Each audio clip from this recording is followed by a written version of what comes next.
Assalamualaikum warahmatullahi wabarakatuh. Alhamdulillahirabbil alamin. Allahumma sholli ala Muhammad wa ala ali Muhammad.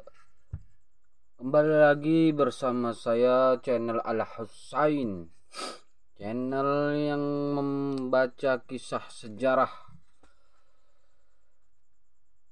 para tabi'in dan tabi'ut tabi'in yang mendapat gelar generasi terbaik umat ini. Bacaan selanjutnya kita akan membaca kisah tabi'in yang kelima, Ubaidullah bin Abdullah bin Utbah bin Mas'ud. Episode kemarin kita membaca tentang gambaran globalnya dan nasabnya. Bab kali ini kita akan membaca bab keilmuannya dan kebersamaannya dengan murid-muridnya. Bismillahirrahmanirrahim. Keilmuannya. Ketika para tabi'in datang, mereka mendapatkan kekayaan yang sangat luar biasa besarnya dari periwayatan yang mereka pelajari dari guru-guru mereka dari kalangan para sahabat Rasulullah Shallallahu Alaihi Wasallam.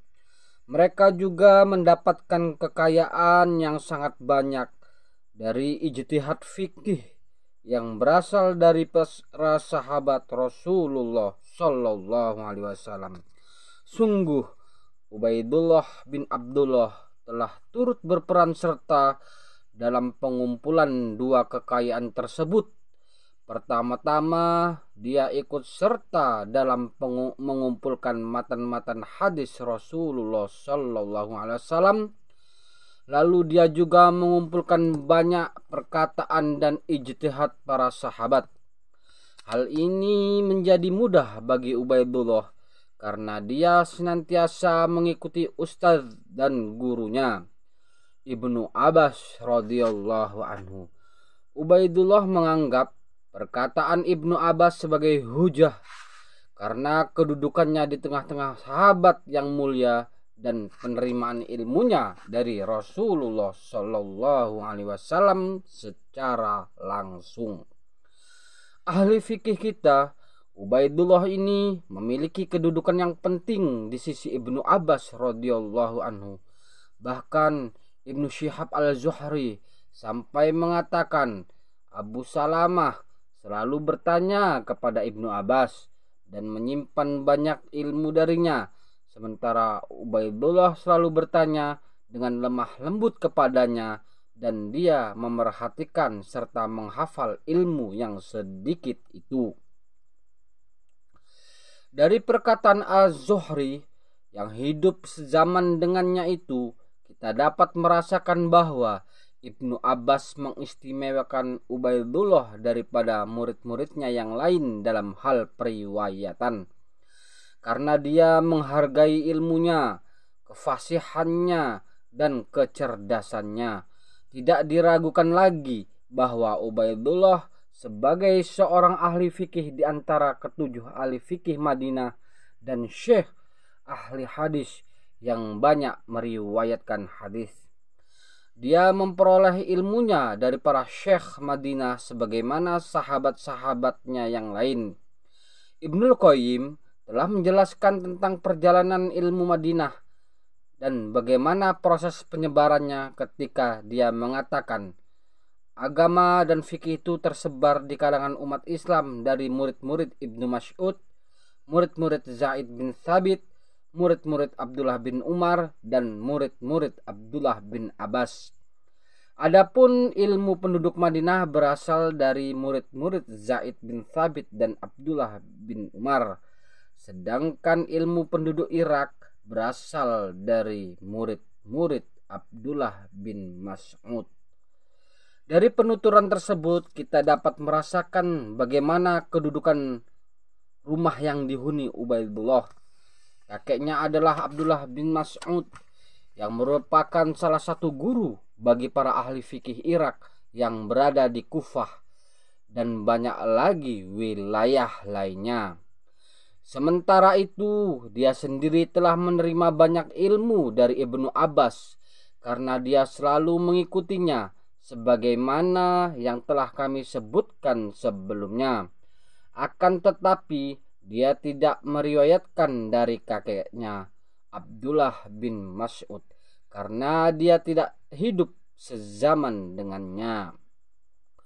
Ubaidullah pun digambarkan sebagai orang yang thiqat, ahli ilmu yang faqih, banyak meriwayatkan hadis dan memiliki pengetahuan tentang syair.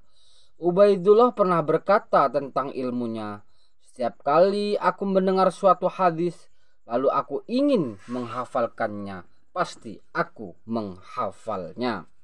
Demikianlah keberadaannya sebagai seorang hafiz dan ahli ilmu. Murid-muridnya pun telah memberikan kesaksian tentang ilmunya yang melimpah ruah dan kemuliaannya dilihat dari ketekunannya.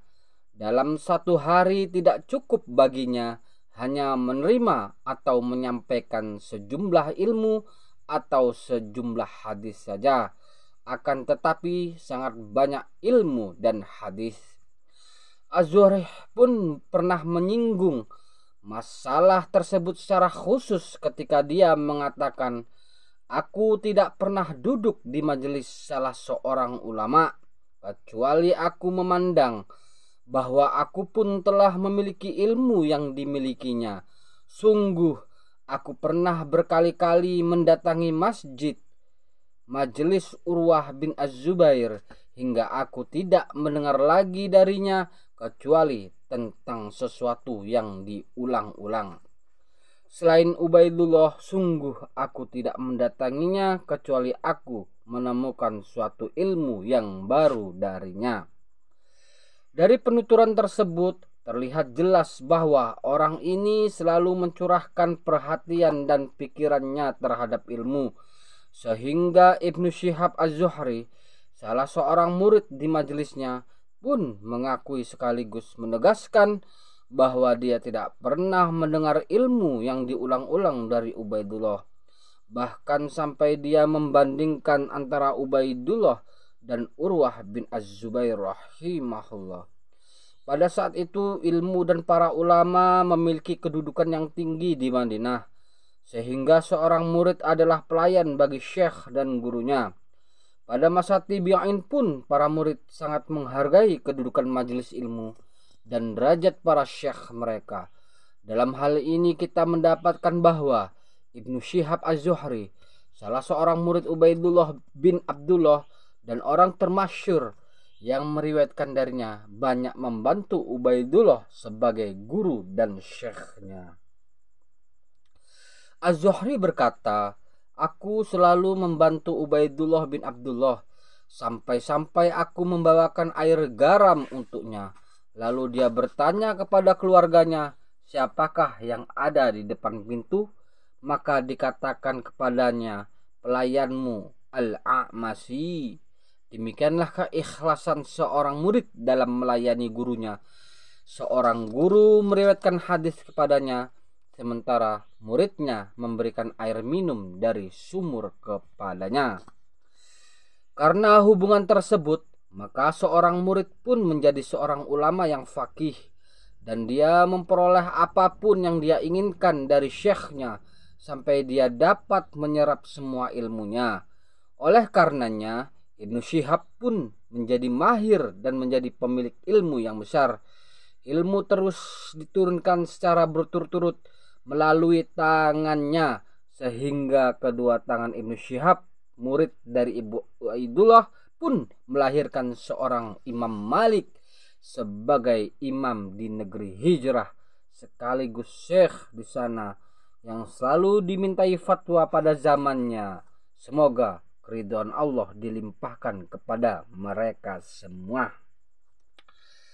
Bagian berikutnya, kebersamaan dengan murid-muridnya. Salah satu dari murid Ubaidullah bin Abdullah yang paling terkenal adalah Ibnu Syihab Az-Zuhri. Sebagaimana yang telah kami jelaskan sebelumnya, mengenai hubungan mereka berdua. Akan tetapi, di antara riwayat yang disebutkan tentangnya dan memuliakan kedudukannya adalah keberadaannya sebagai guru bagi Umar bin Abdul Aziz. Dia senantiasa menasihatinya dan mengingatkannya. Bahkan dia sampai memberikan nasihat kepadanya melalui syabait syair. Sebagaimana yang telah kami sebutkan di awal syirah Syekh kita Ubaidullah ini, yaitu ketika dia berkata kepadanya sebagai seorang penasihat dan guru baginya di dalam sepucuk surat yang berisi syair. Jika engkau mengetahui apa yang engkau datangi dan apa yang engkau tinggalkan, maka hendaklah engkau bersikap waspada, karena terkadang kewaspadaan itu bermanfaat. Bersabarlah atas sadar yang telah ditetapkan dan relakanlah meskipun kadar itu datang tidak sesuai dengan apa yang engkau inginkan. Tidaklah kehidupan bahagia itu membuat seseorang menjadi senang, kecuali pada suatu hari nanti kesenangannya itu akan disertai dengan kekeruhan. Itulah syairnya.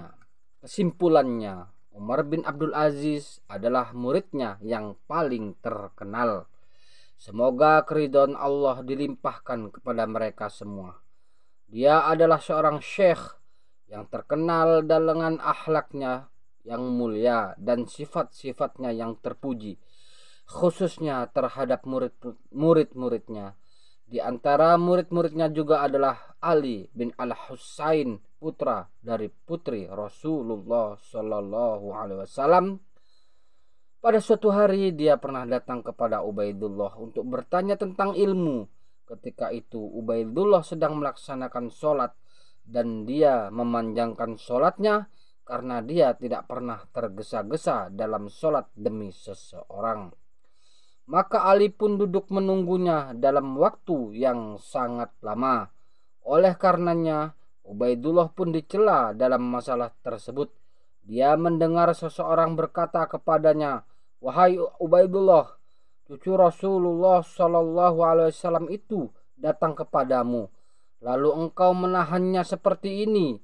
Maka Ubaidullah rahimahullah berkata, "Ya Allah, ampunilah aku, karena orang yang mencari tahu tentang perkara ini ilmu harus tertahan." Ya Allah, Masya Allah. Ubaidullah rahimahullah.